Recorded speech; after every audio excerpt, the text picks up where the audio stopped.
Welcome to Functional Philosophy, the show in which I, Charles Tew, explain and apply Ayn Rand's philosophy, Objectivism. If you'd like to ask me a question on Objectivism or its application, just go to charlestew.com/contact. And my last name is spelled T as in tango, E as in echo, and W as in whiskey. Last week I discussed certainty, and for the first thing today, I wanted to make a note of something that I remembered confuses some people. Last week, I noted that you can be certain and wrong. That certainty does not mean infallibility. Now, some people take this and misapply it. They say, oh, well then, I guess I'm certain that existence exists. I'm certain about the law of identity. I'm certain about everything I see around me. I'm certain that the table in front of me exists, but I can be certain and wrong, so I suppose I will just wait, and if countervailing evidence comes along, then at that point I will say existence doesn't exist, or this table doesn't exist, or whatever, but it's just arbitrary until I get contrary evidence. That is wrong. The concept certainty does not apply on the sensory perceptual level. It applies only on the level of abstraction, because it is only on the level of abstraction that different cognitive classifications are necessary. It is only when there are multiple steps involved that you can go wrong.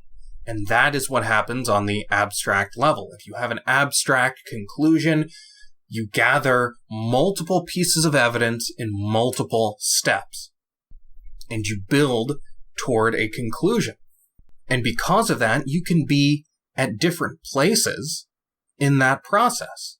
And so you need different classifications for those different places, different ways of identifying those different places. You say, I have some evidence. Okay, this is possible. I have a ton of evidence. It all points in this direction. It explains everything. That's certainty. You have different levels. But with sense perception, you swallow it whole. There are no steps. There's just what's in front of you. You wouldn't say, I'm certain that this table in front of me exists. Certain as opposed to what? There are no different levels with sense perception. And so there's no need to distinguish between levels. In fact, if you did say, I'm certain this table I see in front of me exists, what would that mean? That would mean, I have enough evidence that this table exists. But what is evidence? Evidence is the information you receive from your senses. It is your sensory awareness. So what, you're saying you're accepting the information from your senses on the basis of the evidence? But that sensory awareness is the evidence. And so what, you're going to accept it until you get contrary evidence, which would take the form of what? Contrary sensory perceptions. So then which perception are you going to believe? The whole thing is incoherent. Certainty doesn't apply on the level of sense perception. And if you treat it as if it does, then what you're really asking for is evidence for accepting evidence, and obviously requiring evidence that you should accept evidence is contradictory. So don't make this mistake. You are not believing that existence exists as a matter of the opposite being arbitrary. It is impossible. If you do a math problem, it may be arbitrary for somebody to say, oh, you made a mistake. You'd have to say, well, where did I make that mistake? Now, it's not impossible that you made a mistake. Could be you forgot to carry the 2, or you wrote something down wrong. There are multiple steps involved. And so there's the possibility of a contradiction. But you need specific evidence, even though it's not impossible. But that only applies on the abstract level. On the level of sense perception, it's actually impossible that you're wrong. So don't go around thinking that you might be wrong that existence exists. that you have to accept the law of identity for now until you get evidence of the contrary. No. That kind of thinking applies on the abstract level, not on the level that is the base of everything. So don't make a category error here. Don't apply concepts on the wrong level, because if you do, that will lead to some serious mistakes, such as thinking that your evidence depends on evidence, that your senses depend on something deeper. They don't. So that is just to assuage the worries people might have about the solidity of our foundations. Now, first question, can you please address the topic of innovating from the point of view of an inventor/entrepreneur? How does one be creative in order to produce value? How does one invent a product the market will pay for? Well, this question is either too broad or too narrow, depending on which perspective you're asking from. If you're asking this from the perspective of you, as an individual inventor who wants to come up with something the market will pay for, then you are being too broad, too general, too abstract. You don't think, I want to be an inventor. I want to invent something. Now let me deduce from there what I should invent. That is not how invention works. You look at the concrete world around you, notice problems that you have an interest in solving, you solve them, and then see if people will pay for those solutions. You do it from the ground up. You don't think abstractly about being an inventor and go down from there. You look at the real world and see what problems exist to solve. This is like somebody saying, I want to write a book, or I want to be a great painter. Just in general, I don't have the need to express anything in particular in the form of painted images. I want to be a painter. I want to write a book. About what? I don't really have any idea in particular about what I want to write about. I just want to write a book. That is the wrong way to go about it. That is pure rationalism and almost certainly second-handed. That almost certainly comes from a place, in any given case, of wanting to fit an archetype that other people recognize so that you can have a second-handed sense of identity. Oh, I fit this character type, which other people recognize, and so now I feel like I am somebody. Oh, other people respect authors. Other people respect inventors. So I want to be an inventor. I want to be an author. I don't have any concretes. I don't really care about the world. What I care about is having an identity, and the concretes don't matter for that purpose. So I just want the abstraction, and I'll fill it in with details that don't really matter. So if you're asking this question from a personal perspective, then you are being rationalistic. Don't think about being an inventor. Look at the world and see what interests you. And if what interests you is inventing a product that people will pay for, then you can be an inventor, and then you will have no problem of figuring out how. You see, if you really wanted to be an inventor, you wouldn't even ask this question. Because somebody wanted to be an inventor would know that because he found problems to solve that he was interested in. He would never be in the situation where he was thinking about the abstraction but didn't have any idea about the concrete. He may have questions about how to sell his product, how to market it, etc., but he wouldn't ask the kind of question you asked, which is, how do I invent a product the market will pay for? Because that problem would already be solved. He might ask, how do I show people that they should pay for this? But he would never decide what problem to solve based on what other people would pay for. He would decide what problem to solve based on his first-handed recognition of what is or isn't a problem, what will actually improve people's lives. Then he would decide, okay, how do I convince other people that this is a problem? a common criticism of capitalism is that it invents problems to solve. Well, that's not true in the sense that it doesn't invent problems to solve, but that's what entrepreneurs do. They recognize problems that people didn't even know they have. That is what the entrepreneur does. He doesn't even just figure out solutions. He figures out the problems. He notices that there are problems. He's not passive. He's not reactive. He doesn't sit there and think, what would other people pay for? No, he thinks, what would actually improve things? And then I'll figure out how to convince people that this improves things later. But I'm interested in the facts, not in what other people will pay for right now.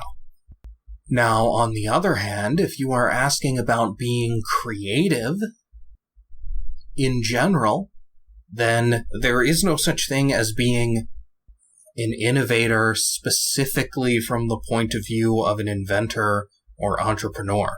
It's the same for everyone.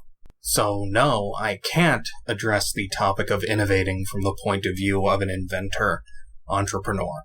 Not specifically from their point of view, because there is no such thing as specifically their point of view. And I can address it from their point of view in the sense that I can address it from everyone's point of view. There is a secret to creativity. There really is. There is a way you can guarantee that you will be more creative. Not that you will solve any individual problem, but that you will be more creative overall. There is a way to ensure that. There is a secret, and the secret is to try to be more creative. That is actually all it takes to be more creative. Try to be more creative. What is creativity? What does it mean to create something? What does it mean to be innovative? It means to come up with something that other people haven't come up with before. It means to come up with something non-obvious. That's what it means. Well, then by the fact of what you're talking about, what you have to do is go beyond the obvious. Don't accept the first thing you come up with. Don't accept the first solution. Keep trying. Probability dictates that the first thing that is likely to occur to you is the most obvious thing. That won't always be the case because improbable things happen, but likely the first thing that will occur to you is the most obvious thing. So the trick to being creative is to not stop when the first solution occurs to you. As you restrict yourself from accepting the more obvious solutions, you will be forcing yourself to dig deeper and deeper into the non-obvious. And that is precisely what being creative is. It's coming up with the non-obvious. Harry Binswanger used to do an informal experiment where he would give an audience a problem and then tell them to come up with 10 solutions to the problem. And just write them down as they come up with them.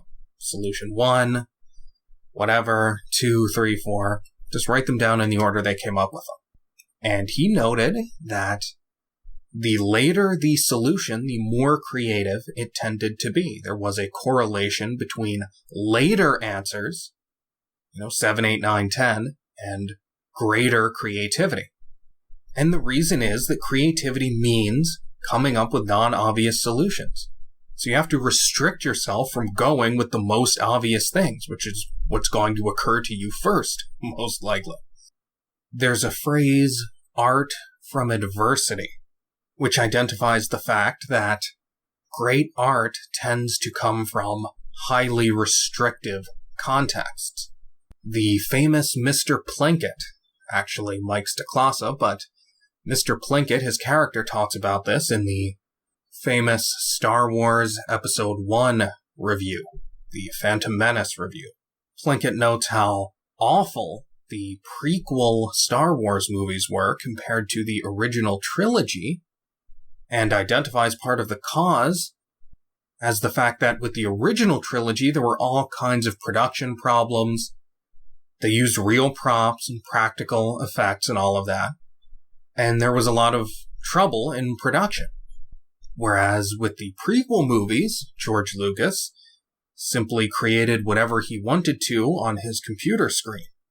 There was no adversity, there was no restriction, there was nothing forcing him to do anything other than the most obvious thing that immediately occurred to him. So if you want to be creative, try to be creative. Come up with a solution and say, okay, I'm not using that. Let me come up with something else now. Creativity is the result of refusing to accept the obvious. And it explains why relatively few people are creative, because it takes more effort. You have to keep trying. You have to keep going. So once you know what to do, which I've just explained, it's just a matter of being willing to exert the effort. So if you do that, you will find yourself being more creative.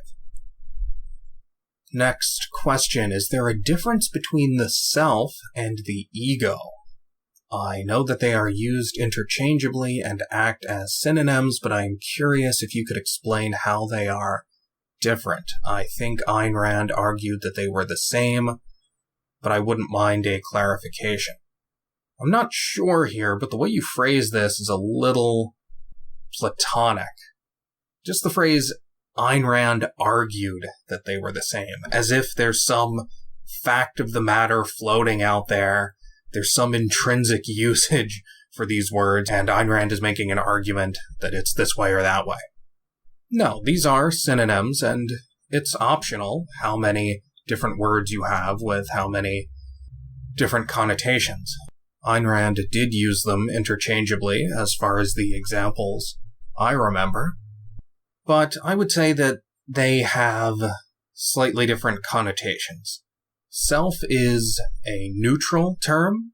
It refers to your faculty of awareness as such. It can also sometimes have a connotation of your physical self, too, but mostly I think it is just your consciousness, whereas ego is popularly used to refer to the self-reverential self. Not just the self per se, but a self that is self-interested, or that part of the self that is inherently self-interested. That ineradicable part of you that is self-interested. This is the popular conception of the term ego. But yes, literally, ego is just Latin for I. And it is a synonym for self, but it has the connotation of self-interest, self-reverence. If you'd like to keep up with everything I do, just go to charlestew.com. If you'd like to enable me to do more, just go to patreon.com/charlestew and become a supporter. Thanks for listening.